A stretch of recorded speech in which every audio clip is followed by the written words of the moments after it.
del Partido Revolucionario Moderno a los periodistas que han sido acusados, señalados. No quiero entrar en detalles sobre esto, pero sí quiero decirle algo al Partido Revolucionario Moderno.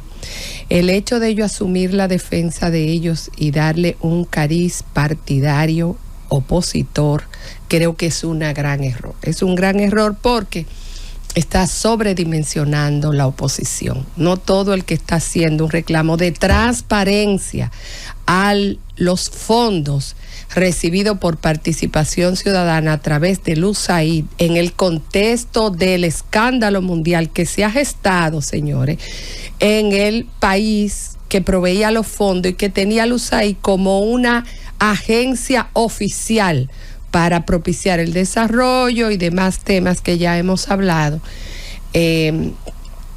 No todo el que está reclamando transparencia lo está haciendo por un motivo partidario, ni siquiera está acusando a estos periodistas.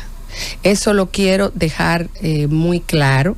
Creo que es un error del PRM, está ahondando las diferencias entre el poder y la oposición y está haciendo que gente que medianamente está haciendo un reclamo sin caer en vamos a decir, en el extremismo o en la irresponsabilidad de señalar estos periodistas, se sienta de alguna manera atropellado en su derecho a pedir transparencia. Pero si ellos quieren seguir por ahí, que sigan arrebatándole, como entiendo yo, las causas claras a una ciudadanía que tiene todo el derecho a pedir transparencia y que no está llevando la cosa por ahí. Pero háganlo y piensen que entonces si sube el tono, si se desvía el tono personalista y particularista y se analizan temas ya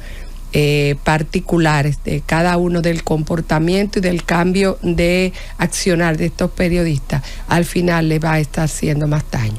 Es lo único que quiero decir. No confundan, no distorsionen, porque eso puede traer consecuencias y tal vez no sean las mejores para el partido de gobierno. Mira, yo he hablado del contrato especial de arrendamiento minero, que es el SEAN, que es el contrato bajo el cual se rigen las relaciones de Barrick con el Estado. Muchas veces es un tema muy controversial, mucha gente se monta sobre ese tema sin conocer mínimamente nada, ni del esquema fiscal, ni de la letra del contrato, ni siquiera conocer los antecedentes de ellos. Algunos sin conocerlo, otros porque no quiere conocerlo y otro aún conociéndole por conveniencia. Lo que yo nunca voy a entender, y por eso le hicimos la pregunta a Leonel Fernández cuando estuvo aquí al final de su campaña, es porque él nunca ha aclarado este tema, que es uno de los mitos que más le ha sido repetido y enrostrado sobre el 93 del contrato de arrendamiento minero, algo que nunca existió, ni siquiera en el origen del contrato, que fue un contrato firmado con Placerdón, que es la antecesora jurídica de Barrick Gold, a la que ellos le compraron este contrato bajo la supervisión y el análisis del Estado Dominicano. El contrato de Placerdón con el Estado Dominicano fue firmado en el 2002 bajo la gestión de Hipólito Mejía. Ni siquiera ese contrato original establecía el 97.3. Era un contrato mucho menor y mucho menos beneficioso para el Estado Dominicano, pero aún así los beneficios para el Estado en un esquema bastante complejo oscilaban entre el 5 y el 25% de los beneficios de utilidades netas sin el pago de otros impuestos que no solamente se han mantenido durante la vida del contrato, sino que se han agregado otros. Este 25% de utilidades netas, retorno neto de fundición e impuesto a partir del precio del oro, había sido fijado el precio referencial del oro en $475 la onza. La primera enmienda es la que firma Leonel Fernández y establecía claramente un 50-50 para el Estado Dominicano. En junio del 2009, mediante esta primera enmienda, el régimen tributario, palabras del Ministerio de Energía y Minas en esta administración que está fijo en la página del Ministerio de Energía y Minas, hablando sobre la naturaleza del contrato, las conclusiones, conjuntamente con el contrato íntegro que es público y está publicado y ha sido publicado consistentemente por el Estado Dominicano durante todas las administraciones. Establecía el 50% total de los flujos netos del contrato durante toda la vida del proyecto. En el 2013, la modificación del contrato especial de arrendamientos mineros consistió en recibir mayores ingresos en los primeros años de explotación. ¿Para qué? Para aprovechar los precios altos del oro en el mercado internacional, el contexto que teníamos, que no es el mismo contexto internacional que tuvo Leonel Fernández cuando hizo la primera enmienda al contrato que le estoy diciendo, firmado entre Placerdón, el Estado Dominicano, y del cual es continuador jurídico la Barrigold. A los fines de aprovechar los precios altos del oro. ¿Qué hizo? Adoptó un esquema más gradual de amortización, eliminando el 10% de la tasa interna de retorno. Le explico. Este contrato especificaba que, ellos iban a ir amortizando su inversión y había que garantizarle una tasa de retorno de un 10%. Esto lo eliminó esta modificación. Y también estableció un impuesto mínimo anual para asegurar que el Estado, en cualquier esquema, tuviera un beneficio. Este es un acuerdo para la explotación de una reserva fiscal, o sea, algo que ya había sido explorado y que ya se sabía que tenía, vamos a decir, potencialidades mineras y se había cuantificado sus reservas. O sea, no estamos hablando de un contrato bajo el esquema de concesión, que es mucho, mucho, mucho menos beneficioso para el Estado Dominicano y por el cual operan todas las demás operaciones mineras que hay o ha habido en el Estado Dominicano. El único acuerdo especial que se tiene es ese. ¿Cuál es el esquema financiero? Vamos a decir, ¿cuál es el esquema fiscal que tiene este contrato? Tiene un impuesto o tasa, llámelo como ustedes quieran, que se llama retorno neto de fundición, que implica una regalía de un 3.2 sobre el precio de venta que tenga Barrigold, menos los costos de producción. Allí se incluyó el zinc y el cobre, porque lo que saca la minera es doré, que es una aleación, vamos a decir así, entre plata y oro en un porcentaje más o menos. Y a veces trae otros metales que no necesariamente son objeto de sus contratos de venta, porque lo que vende es oro, y el oro se saca a partir del doré. Muchos de esos otros minerales en los esquemas de ese tipo de contrato no son aprovechables. O sea, el comprador no le interesa sin cobre. Aún así, el contrato estableció que había que valorizar y pagar por estos dos minerales que vienen dentro de la aleación que vende Barry hacia afuera, porque aquí no hay capacidad de refinación. Y no la hay porque investiguen cuánto vale, para que sepan no decir que la empresa no quisiera, y entiendo yo que cualquiera quisiera terminar su proceso aquí, porque mientras tú vendes un producto final, tú tienes mayor y más si es oro. La participación de utilidades netas es la participación del Estado sobre los beneficios extraordinarios, un 28.75 sobre el flujo neto de efectivo. Si el PUN anual es mayor, la empresa debe pagar la diferencia, y si es menor, puede compensarlo. Esto se cae a muchas cosas que han dicho, inclusive ambientalistas, quienes respeto mucho y que llevan vamos a decir, la campaña en contra de este contrato, diciendo, no, ellos aumentan su gasto operativo y sencillamente se descuentan. No, hay una participación de utilidades netas, aparte del que le dije, del impuesto mínimo anual. El impuesto mínimo anual se paga cuando los ingresos por impuestos sobre la renta y la participación de utilidades netas sean inferior a lo que ha sido previsto en el pronóstico anual que tiene que hacer la empresa y que revisa el Ministerio de Hacienda, que hasta que no está de acuerdo no se acepta. Entonces, si incrementa los costos la minera, entonces tiene que pagar el impuesto mínimo anual. Y es una tasa que se determina bajo un esquema progresivo, en línea con el precio del oro. Si el oro sube, ese impuesto va a ser, eso se va a tomar como referencia para el cálculo de este impuesto mínimo anual. Este se tiene que pagar trimestral y se ajusta cuando termina el año fiscal. Si el año fiscal establece que es igual al impuesto sobre la renta y el de participación de utilidades netas o el PUN, entonces debe liquidarse el impuesto y pagarse lo que debió de pagarse. ¿Cómo se paga, por ejemplo, el ITEVI? Al final tú ajustas. ¿Pero ajusta con quién? Con el Ministerio de Hacienda, que tiene una mesa que hay que conocer cuál es el nivel que ha mantenido aún hoy el impuesto, el Ministerio de Hacienda. ¿Cuánto ha pagado a esta administración, Barrigor, sobre este programa, sobre este proyecto, sobre este contrato, aún con la disminución de sus actividades? Ha pagado 86.430 millones de pesos, aún con los avances que tuvo que hacer en el tiempo de pandemia. Y aún considerando que el Estado Dominicano está perdiendo $1 millón diarios por el tiempo en que se está, vamos a decir, que se está dilatando el que ellos puedan avanzar en su programa de expansión de su presa de Cola.